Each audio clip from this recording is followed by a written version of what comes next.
지금은 배는 계속 시대잖아요. 옛날에는 대장선 하나면 무조건 팔리던 시대인데 지금은 좋은 물건 아니면은 뭐 가격도 없고. 하기야 옛날에 대장선에서 오픈감이 전기선도 나오고 그러면서 지금 뭐 금융화 같은 것도 옛날에는 엄청나게 만드는데 지금 만드는 사람이 자체가 없어져 버렸습니다. 거의 이제는 거의 없죠. 몇 명만 조금씩 농장에서 좀 구색으로 좀 만들고 많은 변했지. 옛날에 두파발만 해도 농장들이 한 거의 30개 있을 거예요. 두파발. 없어진 이유가 뭐 그냥 돈이 안 돼서 없어진 거죠. 힘들어서 그런가? 그런 것도 있고 개발되면서 있고 이제 다육이가 그때 좀 많이 활성화되면서 다육이는 금방 던지잖아요. 풍란 길러도 한 1년 반, 2년 길러야지. 응? 다육이는 몇 개월만 길러도 1,000원 받는데 이거는 응? 1년 반 길러야지 1,000원 막 1년에서 1년 반 길러야지 1,000원 받으니까 효율 면에서도 안 맞죠. 풍년은 수분시켜가지고 열매 맺히는 데까지도 120일에서 150일 버텨야지. 거기서 또 파종해가지고 이만큼 나왔을 때 다시 키워가지고 팔려면은 한 2년 반, 3년은 있어야 된다. 그렇죠. 근데 아까 대표님이 대형 풍란은 좀 재미 좀 보셨다고 그랬잖아요. 처음에 배양해서. 처음에는 근데 경매로 넘기시면서. 네, 그 다음부터는 어느 정도 풋부작이 시대가 끝나니까 다 농장들이 다 무너지기 시작하고. 그럼 결국 유행 따라가네요. 그죠, 당연히. 예, 아마미가 유행일 때는 호만 있어도 부르는 게 값일 정도로 좀 잘 팔렸지. 그랬다고 들었어요. 근데 그 시간이 지나고 이제 숯부작은 현대병이지. 옛날에 텔레비에 전자파를 수시 잡아준다고 텔레비 앞에는 숯부작 없는 집이 없을 정도로 다 있었으니까. 저도 있었으니까. 근데 그 숯부작에 숯을 놓으면은 이제 풍란을 올려놓는데 풍란이 오래를 못 가고 다 죽었어. 그잘 키우시는 분들도 있었죠. 시간이 지나서 숯에 있는 독성이라든지 숯을 태워서 만들었잖아. 그 태워서 만든 숯이 독성이 있어서 풍란을 얹어놓으면 죽는데 그걸 모르고 그냥 사다 얹어놓기만 한 거지. 그러니까 인테리어 효과는 좋은데 그게 오래는 못 갔죠. 나중에 이제 독성이 없어진 다음부터는 풍란이 잘 커. 근데 유행이 딱 지나고 나니까 사람들이 숯부작을 안 찾아. 그것도 그 만든 사람 얘기 들어보니까 우리나라 거는 그래도 딱 해서 드는데 돈 든다 보니까 그게 또 중국에서 아이고. 그냥 막 들어오니까 그게 그 숯이 그 심어놓으면 죽는 거예요, 다리. 저희는 그 신혼 때인가 그 강원도가 갖고 숯을 사왔잖아. 뭐 숯이 한창 유행했어요. 그래 숯 이렇게 꼽아놓고 이렇게 올리고. 예. 그 숯은 좋은 거고. 예. 아 그건 좋은 거죠. 그런데 이제 돈 든다니까 중국에서 대량으로 뭐 그냥 아무거나 해서 하니까 그래서 많이 죽이니까. 근데 지금도 숯부작 하면은 잘 사실 수 있어. 숯을 갖다가 양동이에다 담궈가지고 입조지고 넣었다가 빼서 말려가지고 하면은 잘 살아. 어려운 일도 아니잖아요. 물에 담궈서 말리는 근데 거. 근데 숯부작을 만들 때 어떻게 하냐면은 숯 공장에서 가져오면 이만큼씩 잘라갖고는 높이만 맞춰가지고 이쁘게 모양을 만들어서 거기다 숯을 얹어서 그냥 팔았지 살리는 게 목적이 아니야. 왜냐면 판매하는 사람은 이거 한 5만 원, 10만 원짜리 하나씩 빨리빨리 파는 게 남는 거니까.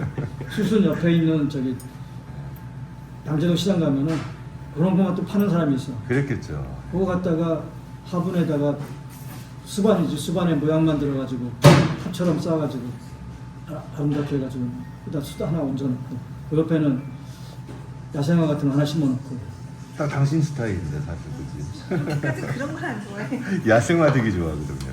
근데 그 화분 이 꽃을 좋아하는 사람들이 갖다가 그냥 두개만 그냥 저렴한 거 또 사고 그런 이제 해야 되는데 우리나라 사람들은 이거 하나 사가 죽으면은 이게 천년 만년 가는 건 당인데 사실은 그건 싸잖아요. 도세란 들어오면은 농장에서 저기 꽃집에서 팔 때 화분 하나에 5만 원이나 10만 원 팔면 세 쪽이나 다섯 쪽 있잖아.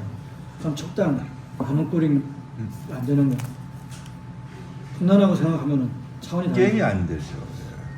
그건 거의 대만에서 컨테이너로 들어와가지고 양재동 경매시장에서 경매 끝나고 나면 강농장으로 쫙 분할돼가지고 일주일이고 열흘 사이에 다 소진이 되죠. 오래 기르는 것도 없이. 풍란하고는 방향이 다른 거죠. 좀. 풍란은 진짜 만드는 것도 있고 오래 걸리고 기르는데도 1년에 이파리 2장, 잘 기르는 사람 3장, 4장 나오는데 한 5년 길러야지 4, 5첩 될 정도 되니까 그때까지 길러서 만족한 사람들은 훨씬 더 나은 거고 성질급한 사람은 안 되지. 못하죠. 거지. 아 너무 느려요. 예. 춘나는 재미가 있는 게 그 신화가 뭐 기본 하나는 나오고 뭐 세력 받으면 3개씩도 뽑아주거든요. 그리고 또 훌쩍 자라요. 기분이 좋은데 와 풍나는 어떤 거는 정말 0.1mm도 1년 동안 안 움직인 게 있어요. 그래서 처음 하는 사람들은 육종품을 기르는 게 좋은 거라고 추천해 줍니다. 잘 붙고 잘 큰다고 하더라고요. 육종품들은 어떤 양인지는 모르지만 서로 교배하는 과정 중에서 생장점에 대해서 성장 변화를 유도돼 있어요. 그래서 자촉을 빨리 달아요. 네, 그런다고 하더라고요. 대주도 빨리 만들어주고. 네. 그럼 크는 걸 보는 사람은 육종품 기르는 게 좋아요. 근데 부기전 같은 거 기르면은 맨날 봐도 제절. 그 복륜이 잘 안 자라죠. 대복륜 같은 경우는 잘 안 자라죠. 뭐 천혜복륜은 저 하나 있는데 진짜 0.1mm가 안 자라요. 제가 오죽하면 진짜 천혜복륜뿐만 아니라 부기전도 그렇고 원종이랄까 산채품들 운영용이라든지 금강금이라든지 그런 애들도 성장이 느려요. 특히 일복금 같은 경우는 굉장히 느려요. 아 그래도 부기전을 올라오는 게 보이기라도 하는데 천혜복륜도 생장점은 천여번 조금씩 올라오는데 아니요 그냥 처음에 들였을 때 그 옆에 자촉 요만한 거 지금 이제 복륜으로 가기 전에 중투 모양으로 나왔다고 그러잖아요. 이제 색깔이 바뀌는데 그게 정말 요만한 건데 안 움직여요. 근데 죽지도 않아. 지금은 뭐라고 할 수 없고 그런 경우는 내년 봄에 새뿌리를 몇 개 받느냐가 중요해요.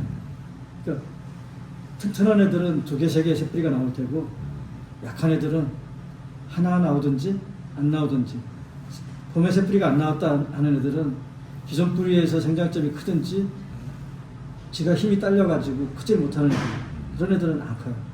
새뿌리를 잘 받은 애들은 진짜 잘 커요. 아니 우리 취준진 나는데 왜 이렇게 내가 가볼게요 제가. 아니 뭐 배달 줄 때까지 기다리세요.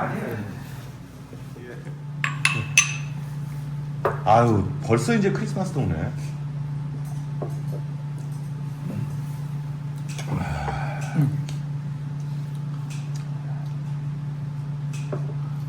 사실 서 대표님 색화한다고 고생 많으셨어. 남들보다. 아, 전 좋아하는 느껴요. 것도 그 높고. 넓은 공간을. 그러니까 좀 이런 감동을 내가 느껴야 되는데. 사람들이 몰라서 그렇지 두엽이나 홈을 만드는 건 한 번 교배해서 1-2개 끄집어내면 되니까 빠른데 색화는 뽑힐 때까지 기다려야 돼. 호에서 뽑히는 것까지 기다려. 그럼 대표님 좀 여유가 있어서 가능했던 거 아니에요? 어떻게 사실 좀 여유는 아니 그래도 뭐 어떻게 계속 그러면 생계를 유지하셨어요? 뭐 이게 아니 시골이니까 가능해요 이게. 돈이 많이 안 드니까. 네. 내 땅에 내가 하니까. 아 선생님 땅이구나. 그러면 뭐 그리고 초창기 때 질 때는 하우스도 그렇게 비싸지 않았거든요. 지금 질라면 저렇게 질라면 거의 80에서 100만 원 들어갈 거예요. 그렇게 많이 들어요? 그 세팅 다 넣으려면 하우스 들어가려면 돈 많이 들어. 골조하고 비닐 하나 씌우는데 거의 30만 원 들어요. 골조하고 비닐.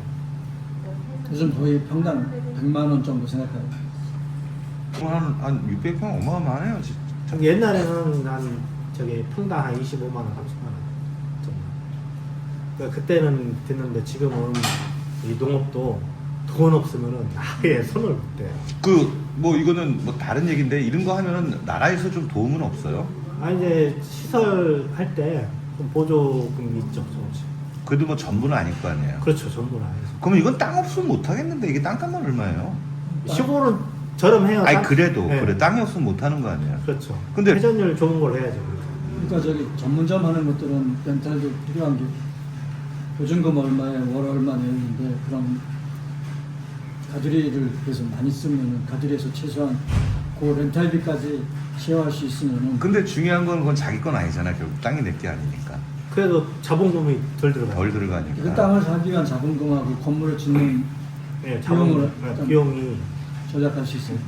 그 비용을 이제 자기 난이나 좀 운영비로 쓰면은 그게 더 나을 수 있죠. 당신은 만약에 은퇴해서 이런 데서 조그만 개인 하우스에 갖고 살면은 괜찮겠어? 무슨 생각해봐서 모르겠어요. 아니 한 50평짜리 하우스 져가지고 한쪽에는 분재도 하고 한쪽에는 풍량도 기르고 나 혼자만 쓰는 거예요. 누구 사람이 그 좋은 사람 손님들 오면 같이 거기서 밥도 먹고 뭐 그런 식으로. 그래서 이제 현실하고 생각을 근데 하우스를 줘서 식물을 기른다고 하면은 거기에 누군가 하나는 꼭 매달려 있어야 돼. 그럼 결국 집이 옆에 붙어 있어야 되겠네. 네. 그게 제일 그게 제일 회사가 붙어 있든지 그죠? 그냥 자연은 항상 일정한 게 아니잖아. 내가 이제 집 아파트는 자동화 시스템을 만들어가지고 몇 시에 커튼 열고 불 들어오고 다 할 수 있지만 비닐하우스는 그렇게 해놔도 자연이 나를 허용하지 않아. 그럼 대표님 해외여행 못 가시겠다. 뭐 몇 박 며칠 이런 거. 한 일주일은 아니, 괜찮아. 계절적인 거 여유 있을 때 이제 여름 같은 데는 여름하고 이제 한 5월 달부터 10월 달까지는 그냥 오픈해 놓으면 되니까 아 물은 자동 나오게 하고. 한 번 주고 한 번 주면 뭐 그때 한- 뭐 한 일주일? 일주일 안 줘도 되니까요 풍랑은. 아니면 집사람 있으면 집사람 보게 하고. 아니 두 분이 같이 놀러 가셔야죠. 그런 경우 누가 맡겨있지 않으니까. 저희도 그래요. 저희도 큰 개를 키우거든요 집에서. 큰 개를 키우는데 이제 큰 애완견이에요. 그래서 우리 딸 둘인데 딸 둘하고 애들 저 부부랑 4명이 여행을 갈 수가 없어요. 가는 게 기껏해야 저기 강아지 펜션 뭐 이런데. 그러니까 애완동물 키우는 것보다 풍랑이 더 쉬워요. 그러네요. 애완동물은 아침하고 저녁은 두 번은 필히 줘야 돼. 그렇죠. 그런데 이거는 그냥 해놓고서 이제 겨울에는 뭐 이렇게 커튼 닫고 뭐 그런 것만 좀 신경 쓰고 뭐 한 5월달부터 10월달까지는 그냥 다 오픈해놓고 우적 있으면 우적으로 해서 좀 뭐 가려졌다가 온도 올라오면 또 센서가 있으니까요. 그러면 편하죠. 근데 시간 내려면은 뭐 하기 나름이에요. 아 박사님은 그럼 가두리에 두는 난종하고 집에 두는 난종을 어떤 전략적으로 구분하세요? 예를 들어서 호반은 빛 좋은 집이 이렇게 저도 크고 해서 훨씬 잘 될 거예요. 나는 그냥 적당히 나눠놨어요. 이것저것 생각 안 하고. 가끔가다 보면 아 이건 집이 낫겠네 하는데도 가두리에 그냥 노는 것도 있고 아 근데 분 너무 많지 않으세요? 뭐 7, 800분 되는 것 같은데. 서서히 줄여가야지. 그냥 팔 거는 파세요 좀. 할 만한 게 별로 없어요. 나는 고가한 안들이 별로 없으니까. 에이 그래도 뭐 가격에 맞춰 파시면은 오모토란 그 뭐 경매 한번 할까? 아니 내가 좋아서 하는 난들이고 특히 내가 돈 주고 샀어도 실질적으로 팔려고 했던 난들이 별로 없기 때문에 그건 별 신경을 안 써요. 다 퍼주니까 주변 사람들. 그 오늘 오신 곽 선생님도 참 차분하시더라고요. 그분도 혼자서 이렇게 하면서 통면에 가입한 지는 그렇게 오래 안 됐지만 잘하셨어요. 그리고 지금도 나눔도 많이 하시고.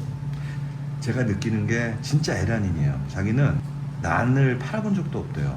주고 뭐 근데 그다가 아까 가슴 울리는 게 그 사모님이 반지를 잊어버렸다는 거예요. 그래서 그렇게 가슴 아파하시더래요.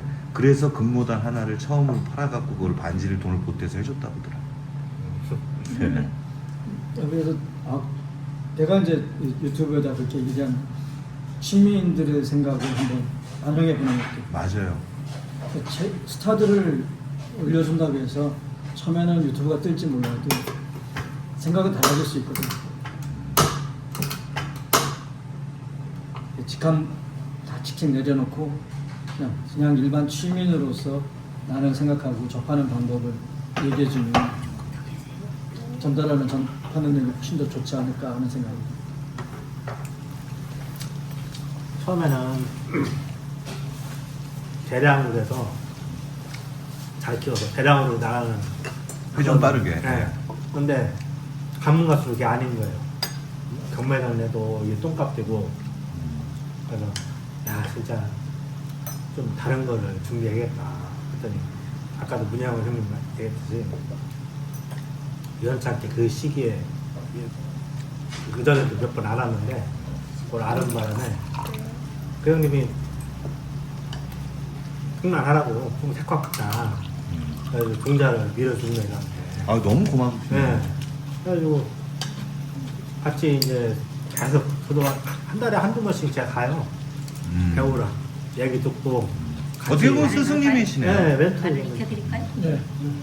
그래가지고 이제 제가 원하는 스타일은 이제 그래도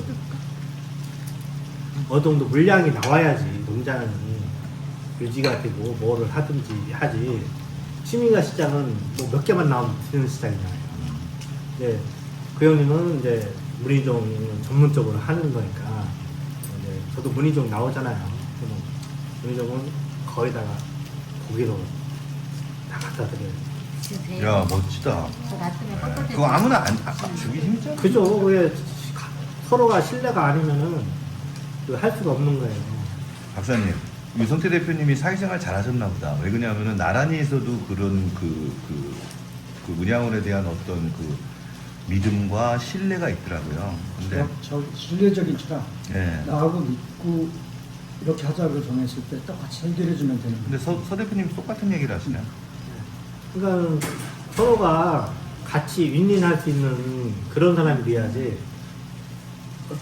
미래를 보면 자기적 어떤 사람들은 자기만 이득을 취하는 사람이 있어요. 그게 오래 못 가요. 좀 있으면 다 나오는데 그리고 나중에 다 알게 돼요. 다 알게 돼요. 그 어제 재밌는 얘기가 있었습니다. 뭐 이제 고수들 좀 질이 안 좋은 고수들이 하수들 어떻게 골려먹나 얘기가 나왔어요. 어떻게 하면 난 뺐나 그리고 어떻게 하면은 그 후려쳐갖고 파나. 근데 어제 광영님이 뭐 술 한잔 드시든지 이 얘기를 하시더라고요. 결국 시간 지나면 걔네들이 다 안 돼요. 다는 다. 시간의 문제래. 네, 시간의 근데 문제예요. 바로 단지 눈앞에 이득을 보기 위해서 하는 게 과연 난의 선배냐는 얘기죠. 그렇죠. 근데 비일비재하대요. 그런 그렇죠. 예. 그래서 그게 끝까지 못 가는 거예요. 같이 서로 도움을 주는 관계가 돼야 되는데 한 사람이만 이득을 취하면은 그게 끝까지 가겠어요? 안 가죠. 그러니까 항상 걔는 초볼 거라고 착각을 한다 이거죠. 근데 어느 날 갑자기 이제 무섭게 그 사람도 발전하고 그러면 다 안다 이거지. 시간이 지나면 그리고 원수된대요 나중에. 네, 맞아요. 그래서 싸우는 거 많고 그것 때문에 서로 이제 자기네들끼리 해결이 안 되면 다른 매체를 이용해서 그걸 해결하려고 하는 사람이야. 어디 올려버리고. 그 농장 같이 하니까 우리 어떨 때는 한탄하기도 하고 어떨 때 힘이 되기도 하고 좀 그래요. 예. 한쌈 하겠습니다. 뭐 제 생각은 뭐 그 정도면 뭐 그 대표님이 만든 것 중에서 보통 제일 비싼 게 뭐죠? 한 촉당 한 30에서 50만 원 정도? 50이면은 조금 그래도 좀 볼만하려면 그래도 여러 촉이 좀 붙어 있어야 볼만하잖아요. 네. 촉이 있으니까 그러니까 뭐 세력도 좋고. 네. 그래봤자 뭐 두세 촉 하면 한 100만 원 정도. 비싼 거 같아. 다른 거 비해서는 박사님 진짜 여배품에 비해서는 이 노력에 비해서는 너무 그렇다. 그죠? 시중에서 저기 과외품에 대해서 인지도가 아주 생각을 안 하니까 시장이 전체적으로 낮게 형성된 거꾸로 생각해서 지금은 이제 화해품만 있는데 여배품에 색화가 나왔을 때는 달려봐야 되는데 우리나라에서는 아직 여배품에 색화가 나와도 왜 색화야? 하고 잠깐 저러라 하려고 하니까 문제죠. 서 대표님 여기 질문 하나 들어갑니다. 아까 그랬죠. 여배가 나오면 문양원에 보낸다고. 그러면은 사실 여배가 화해보다 먼저 확인되잖아요. 네. 그럼 그쪽에 가갖고 또 좋은 화해가 나올 수도 있잖아요. 그렇죠. 이제 지금 준비 중이죠. 아. 그게 금방 안 돼요. 저도 이제 아니 내가 그 얘기 드리네. 네, 금방 안 되고 이제 앞으로 또 기다리면은 좋은 거 나올 거예요. 근데 당장 그게 쉽지가 않더라고요. 그 우리 그 서 대표님 보시기에 일본 화해품 레벨은 어떤 것 같아요? 제게 나오면은 이거 하품 저거 게임이 안 되지. 그죠? 네. 지금도 그렇고. 아니 지금도 그런가? 네. 근데 예전에는 일본에서 뭐 다 그랬는데 지금은 뭐 보니까 제게 더 좋더라고. 박사님 일본 화해품은 어때요? 어떤 수준에 따라서 생각하는 지금 이제 명명품 성우들을 볼 때는 일본 애들이 먼저 그렇죠. 어떤 애들이 많아가지고 녹화든지 황하든지 움직였는데 지금 이제 화해품에서 우리나라가 훨씬 더 앞서 있어요. 우리나라는 육종이라는 컨셉으로 만들어 나간 거고 일본에서는 육종을 했어도 일본 고유에 있는 사람들이 산채품을 워낙 원하다 보니까 육종을 좀 등한시했던 거죠. 색깔은 이쪽으로라도 많이 해야지 다행하게 나오지. 조금 해서는 1풋밖에 안 돼. 근데 이것도 결국은 인풋이 많아야 되겠네요. 그죠? 그래야지 아웃풋이 조금 나오니까. 왜냐면 지금 이제 듀어 포워에다가 만약에 색깔을 나왔을 때 육종을 하다 보면은 호물에 육종 색깔을 나오는 게 있으면 아까 얘기했지만 색이 옅어져요. 대부분의 경우가. 그러면 맞는 얘기죠? 네. 그래. 색이 진한 놈으로 호물이 나왔을 때는 평가를 달려야 돼요. 한 번 더, 두 번 더 이제 육종을 더 들어가면은 나올 확률이 계속 높아지는 거죠. 두 네. 번째로는 이렇게 양난하고 교배시키다 보니까 거라든지 꽃의 형태가라든지 풍란에 가장 분류 대상이 되었던 붙음매가 달라졌었는데 여러 번 재개배를 하고 이제 풍란다운 모습을 바꿔나가다 보니까 풍란하고 형태는 똑같고 거도 풍란처럼 생겼고 꽃도 풍란꽃에 색이 들어간 놈이 나오기 시작해요. 지금 여러 곳에서 나오는데 그런 놈이 됐을 때는 얘를 양난하고 교배했다고 해서 양난 취급하면 안 된다는 거죠. 그리고 지금 이제 평가할 때는 색화하면은 기존에 있는 풍란보다도 아래에서 놓고 시작을 하려고 하니까 이게 이제 잘못됐고 얘들을 더 높이 봐줘야 돼요. 어깨가 무거우시겠지만 또 책임감도 막중하네요. 그죠? 그렇죠. 근데 저도 한계가 진짜 혼자 사다 보니까 한계가 너무 뚜렷해요. 그 자제분을 좀 농대를 보내시지 그러세요. 아직 어리잖아요. 아니 지금 자제분이 아까 고2, 중3, 네. 6살 아드님이세요? 막내가? 아, 딸이야. 그 뭐 요즘 딸 아들이 어디 있어요? 아니, 그러니까 이제 얘기는 하는데 뭐 본인이 해야지 뭐. 아 내가 고이면 한다. 야 이렇게 다 차려놓은 밥상에다가 숟가락만 얹으면 되는데. 제가 그래서 한 번씩 얘기해요. 야 이게 다 해놓은 거. 이게 쉬운 일이 아니에요. 근데 부럽더라고요. 산내들 가고 나란히 가고 뭐 문양원도 마찬가지지만 그 2세들이 물려받는 모습이 저는 되게 보기 좋아요. 그렇죠. 예. 그게 일본도 그게 전통이 이어지는 게 부모가 이걸 해서 돈을 잘 벌고 뭐 이렇게 쓰면은 응? 자식들도 따라하고 뭐 그러겠는데 이게 우리나라도 그 시대가 됐다고요. 어느 정도 기반만 잡히면은 자식들이 하잖아요. 근데 부모가 현찬을 휴게소에서 일본의 가광산을 만든 사람이 아버지가 만든 종자가 있어가지고 거기다 하나 더 해봤더니 가광산이 나왔어요. 그러니까 앞에까지 만들어 놓은 거 아버지가 만들어 놓은 거. 아들이 이어받으면서 멋있다. 가광산 자체를 만들 때 거의 아버지가 F1을 만들고 다시 F1을 만드는 상태에서 아들이 한 번 더 해가지고 가광산을 만들어요. 그러니까 부모가 진짜 자신 있고 뭐 미래가 보이면은 자식들한테 권장을 할 수 있는데 아니까. 네, 아니까 너도 기반을 다 해놓고 그러니까 지금은 이제 말을 할 수 있는 거죠. 그럼요. 한두 번씩 야 이게 이러니까 괜찮다. 이렇게 요번에 얘기하는데 유튜브 보라고 하시고요. 내가 그 얘기를 해요. 이거를 지배할 준비가 끝났다고 난 그 멘토가 나오거든요. 꼭 들려주세요. 우리 자식은 우리 아들은 너 화합해라. 대화하고 공부해. 밥벌이 먹을 지장 없으니까 해야 되니. 네 하더니 때려치고 나오던데. 좀 나하고 그것도 맞아야 돼. 자기가 좋아해. 네, 사이가 좋아야 되고